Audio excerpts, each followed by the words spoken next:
My job's boring. I don't like my boss. My job doesn't pay well. Well, I might be able to help there.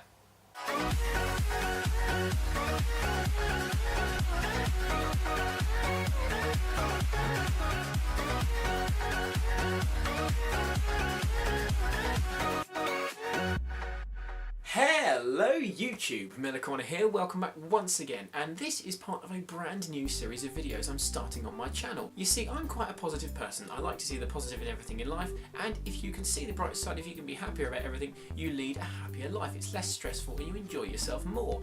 However, there's plenty of people that just cannot see the positive side, and I think if those people could see the positive side, they'd enjoy life a bit more. So this is part of a brand new series of videos on my channel called Glass Half Full, where I'm going to show you my perspective on things in life and help you guys to hopefully see a more positive perspective on things, to have the glass half full perspective, if you like. And today, it's one of the biggest issues when it comes to people being negative about their life, being stressed, and just generally causing issues with a positive mentality. And it's work. There are a lot of issues with work, and a lot of people have real, genuine problems with their place of work, the people that work there, the money they earn for working there, or lack thereof in some cases.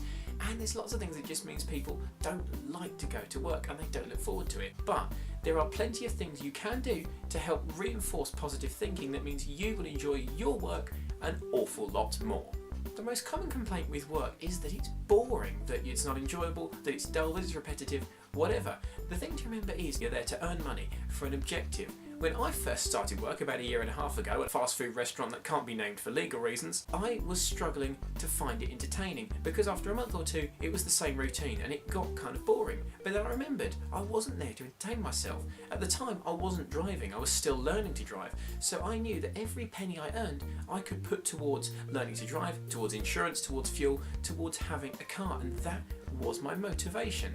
If I keep working hard, I keep earning money, and I do as many hours as I can, I could have a car, I could run it, I could drive it around, I could afford the insurance. If I didn't work, I wouldn't be able to, and this definitely shows. At the time, I was the only one in my group of friends that could even think about affording to run a car. The key to getting around work that might well be dull is to set yourself a motivation.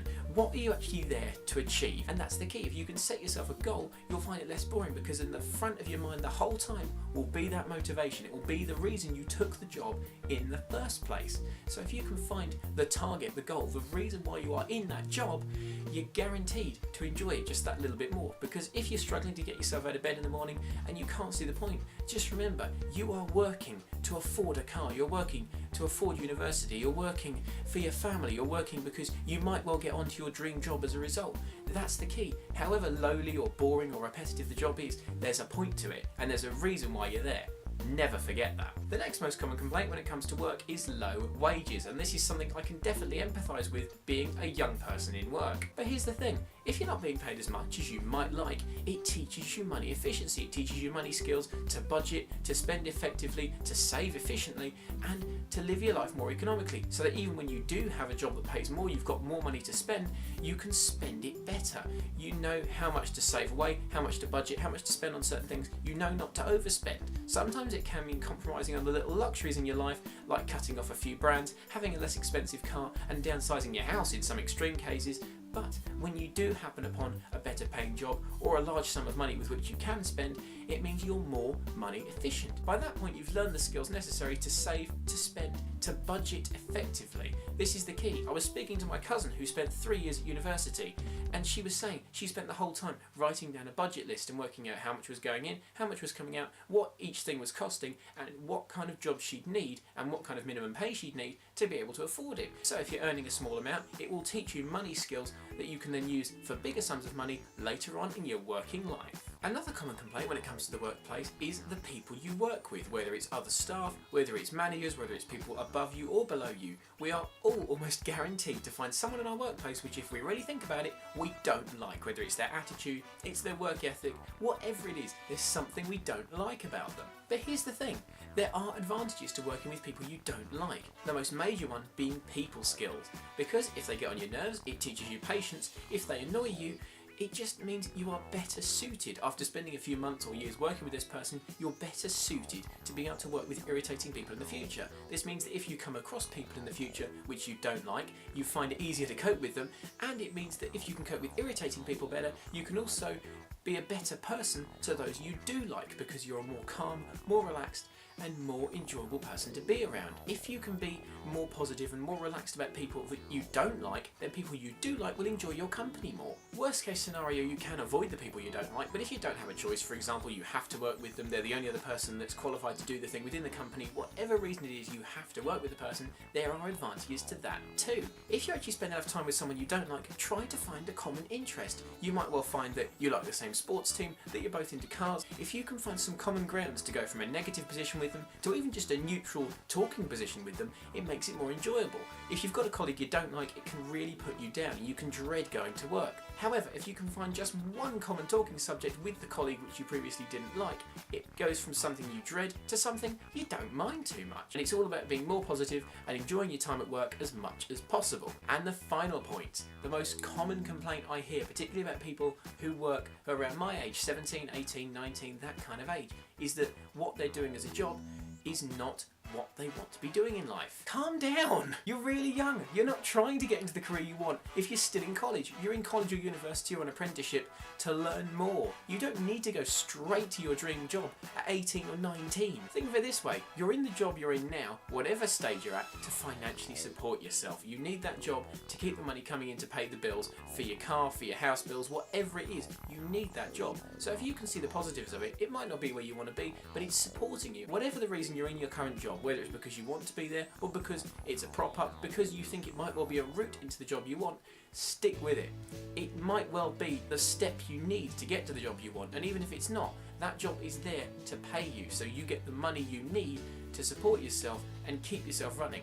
And who knows, if you stick with this job long enough and you keep digging around for little leads into the job you want in the background, you are more likely to get into it. For example, as you might have learned in some of my previous videos, my dream job is as a radio presenter. I love all things radio, and I've spent a lot of time working with radio in college and externally to college. I know full well that my job at a fast food place is not going to get me any closer to a job as a radio presenter. But look at it this way, I'm using the money I earn from that job to tax, insure and put petrol in my car so I can get to and fro college to get the knowledge, the skills and the qualifications necessary to go on and potentially get the job I want. If I've got a potential job lined up that's 40 or 50 miles away, it's not really a viable journey on a train because it's ruinously expensive and unreliable. Southern Rail.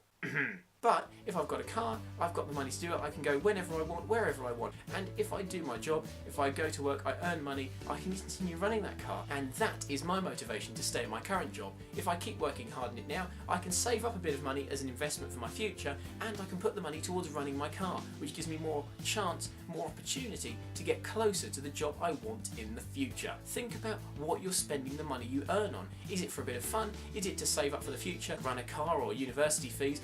What is it? Why are you in that job? And if you're ultimately unhappy with it, start looking for a job that you would like. But if you can avoid it, do not quit your job. If you stick with it, you've still got money coming in you can use to support yourself. However bad the pay is, however unenjoyable the job is, and however bad the people are that work there, the job is still giving you money to do what you want, and that's the important thing. Think about why you're at your current job and use the money as effectively as possible to get you closer to where you want to be in the future. So there are a few reasons why some of you watching might not be enjoying your current job, and a few solutions you can use to make it all the more enjoyable. It'll help you to see the positive side, and it might be the motivation you need to stay in your job and keep earning money for whatever reason you need it for. I really hope that all of you watching that have been struggling to have the motivation to stick with your job have watched this video and felt just a bit more motivated to stick with it. Thank you all so much for watching, guys. I really appreciate it. There will be more glass half full videos coming in the future to give you more motivation for different things in your life that you might be struggling to see the bright side of. For now though, once again, thanks so much for watching the video, guys. I really appreciate it. Make sure to comment down below and tell me